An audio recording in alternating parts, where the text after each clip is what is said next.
اور جب ہم نے فرشتوں کو حکم دیا کہ آدم کو سجدہ کرو تو سب نے سجدہ کیا مگر ابلیس نے نہ کیا، وہ جنات میں سے تھا تو اپنے پروردگار کے حکم سے باہر ہو گیا۔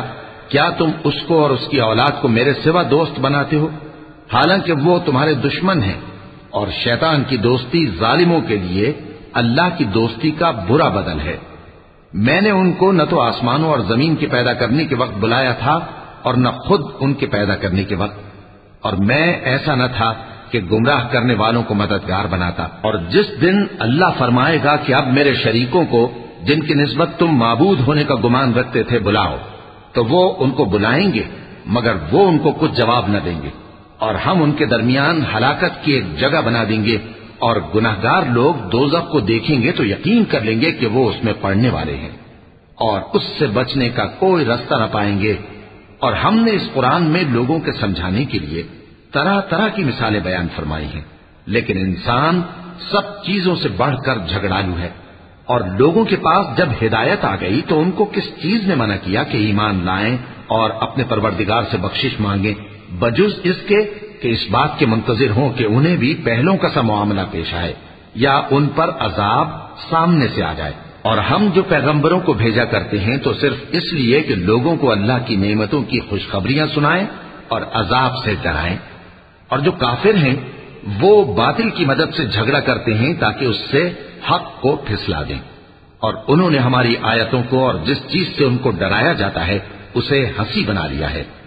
اور اس سے بڑھ کر ظالم کون، جس کو اس کے پروردگار کی آیات کے ذریعے سمجھایا گیا تو اس نے ان سے منہ پھیر لیا، اور جو اعمال وہ آگے کر چکا اس کو بھول گیا۔ ہم نے ان کے دلوں پر پردے ڈال دیے کہ اسے سمجھ نہ سکیں، اور کانوں میں ثقل پیدا کر دیا ہے کہ سن نہ سکیں، اور اگر تم ان کو رستے کی طرف بلاؤ تو کبھی رستے پر نہ آئیں گے، اور تمہارا پروردگار بخشنے والا صاحب رحمت ہے۔ اگر وہ ان کے کرتوتوں پر ان کو پکڑنے لگے تو ان پر جھٹ عذاب بھیج دے، مگر ان کے لیے ایک وقت مقرر کر رکھا ہے کہ اس کے عذاب سے کوئی پناہ کی جگہ نہ پائیں گے۔ اور یہ بستیاں جو ویران پڑی ہیں، جب انہوں نے کفر کر کے ظلم کیا تو ہم نے ان کو تباہ کر دیا، اور ان کی تباہی کے لیے ایک وقت مقرر کر دیا تھا۔ اور جب موسیٰ نے اپنے شاگرد سے کہا کہ جب تک میں دو دریاؤں کے ملنے کی جگہ نہ پہنچ جاؤں ٹلنے کا نہیں، خاص صدیوں چلتا رہوں، پھر جب وہ دونوں ان دریاؤں کے سنگم پر پہنچے تو اپنی مچھلی بھول گئے، پھر اس مچھلی نے دریا میں سرنگ کی طرح اپنا راستہ بنا لیا۔ جب آگے چلے تو موسیٰ نے اپنے شاگرد سے کہا کہ ہمارا کھانا لاؤ، اس سفر سے ہم کو بہت تکان ہو گئی ہے۔ اس نے کہا کہ بھلا آپ نے دیکھا کہ جب ہم نے اس چٹان کے پاس آرام کیا تھا تو میں مچھلی وہیں بھول گیا، اور مجھے آپ سے اس کا ذکر کرنا شیطان نے بھلا دیا، اور اس مچھلی نے عجیب طرح سے دریا میں اپنا راستہ بنایا۔ موسیٰ نے کہا یہی تو وہ مقام ہے جسے ہم تلاش کرتے تھے، تو وہ اپنے پاؤں کے نشان دیکھتے دیکھتے لوٹ گئے۔ وہاں انہوں نے ہمارے بندوں میں سے ایک بندہ دیکھا جس کو ہم نے اپنے ہاتھ سے رحمت خاص سے نوازا تھا اور اپنے پاس سے ایک خاص علم بخشا تھا۔ موسیٰ نے ان سے جن کا نام خضر تھا کہا کہ جو علم اللہ کی طرف سے آپ کو سکھایا گیا ہے، اگر آپ اس میں سے مجھے کچھ بھلائی کی باتیں سکھائیں تو میں آپ کے ساتھ رہوں۔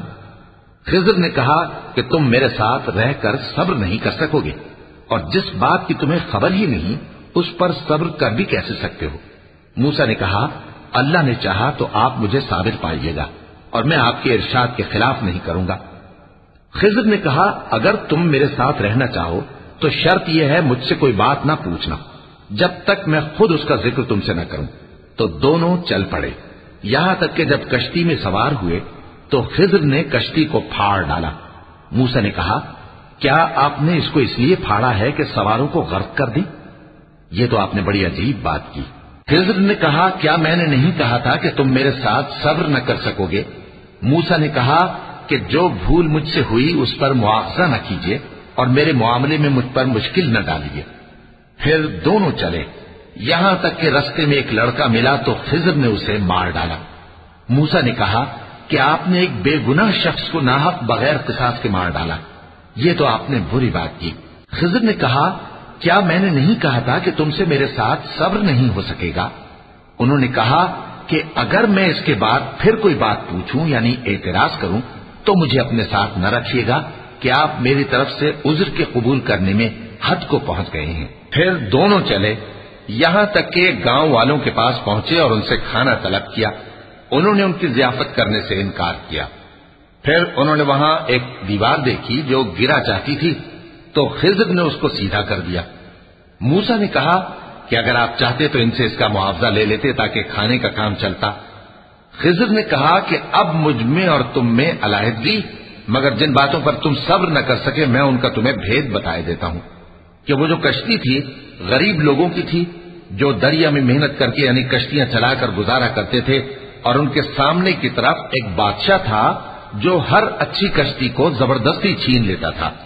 تو میں نے چاہا کہ اسے عیبدار کر دوں تاکہ وہ اسے غصب نہ کر سکے، اور وہ جو لڑکا تھا اس کے ماں باپ دونوں مومن تھے۔ ہمیں اندیشہ ہوا کہ وہ بڑا ہو کر بد کردار ہوگا تو کہیں ان کو سرکشی اور کفر میں نہ پھنسا دے، تو ہم نے چاہا کہ ان کا پروردگار اس کی جگہ ان کو اور بچہ عطا فرمائے جو اخلاقی پاکیزگی میں بہتر اور محبت میں زیادہ قریب ہو۔ اور وہ جو دیوار تھی سو 2 یتیم لڑکوں کی تھی جو شہر میں رہتے تھے، اور اس کے نیچے ان کا خزانہ دفن تھا، اور ان کا باپ ایک نیک آدمی تھا۔ تو تمہارے پروردگار نے چاہا کہ وہ اپنی جوانی کو پہنچ جائیں اور پھر اپنا خزانہ نکالیں۔ یہ تمہارے پروردگار کی مہربانی ہے، اور یہ کام میں نے اپنی طرف سے نہیں کیے، یہ ان باتوں کی حقیقت ہے جن پر تم صبر نہ کر سکے۔ اور تم سے ذوالقرنین کے بارے میں دریافت کرتے ہیں، کہہ دو کہ میں اس کا کسی قدر حال تمہیں پڑھ کر سناتا ہوں۔ ہم نے اس کو زمین میں بڑا اقتدار دیا تھا اور ہر طرح کا سامان اس کو عطا کیا تھا، تو اس نے ایک سفر کا سامان کیا، یہاں تک کہ جب سورج کے غروب ہونے کی جگہ پہنچا تو اسے ایسا پایا کہ ایک کیچڑ والے چشمے میں ڈوب رہا ہے، اور اس چشمے کے پاس ایک قوم دیکھی۔ ہم نے کہا ذوالقرنین تم ان کو خواہ تکلیف دو خواہ ان کے بارے میں بھلائی اختیار کرو، دونوں باتوں کی تم کو قدرت ہے۔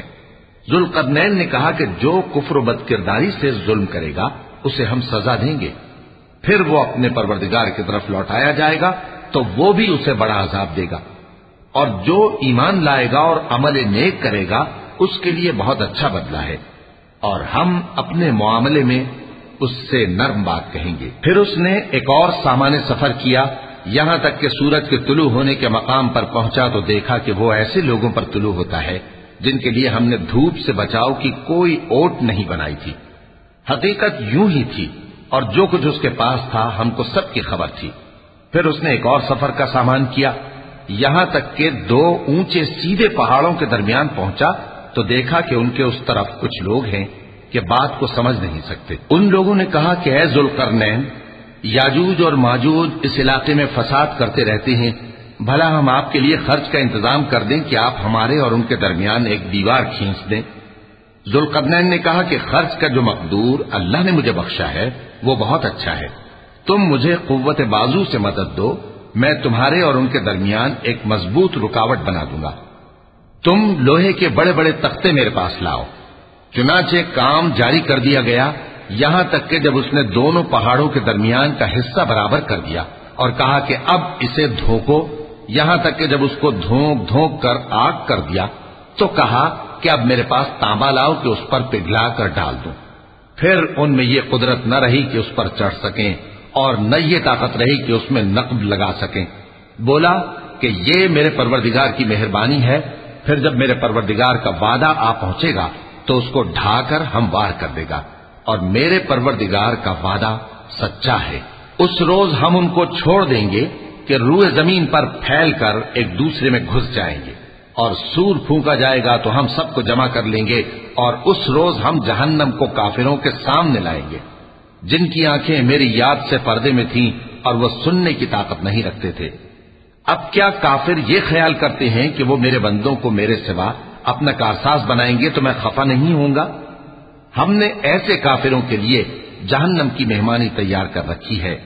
کہہ دو کہ ہم تمہیں ایسے لوگ بتائیں جو اعمال کے لحاظ سے بڑے نقصان میں ہیں۔ یہ وہ لوگ ہیں جن کی دوڑ دھوپ دنیا کی زندگی میں برباد ہو گئی اور وہ یہ سمجھے ہوئے ہیں کہ وہ اچھے کام کر رہے ہیں۔ یہ وہ لوگ ہیں جنہوں نے اپنے پروردگار کی آیتوں کو نہ مانا اور اس کے سامنے جانے سے انکار کیا، تو ان کے اعمال ضائع ہو گئے۔ سو ہم قیامت کے دن ان کے لیے کچھ بھی وزن قائم نہیں کریں گے یہ ان کی سزا ہے یعنی جہنم، اس لیے کہ انہوں نے کفر کیا اور ہماری آیتوں اور ہمارے پیغمبروں کی ہنسی اڑائی۔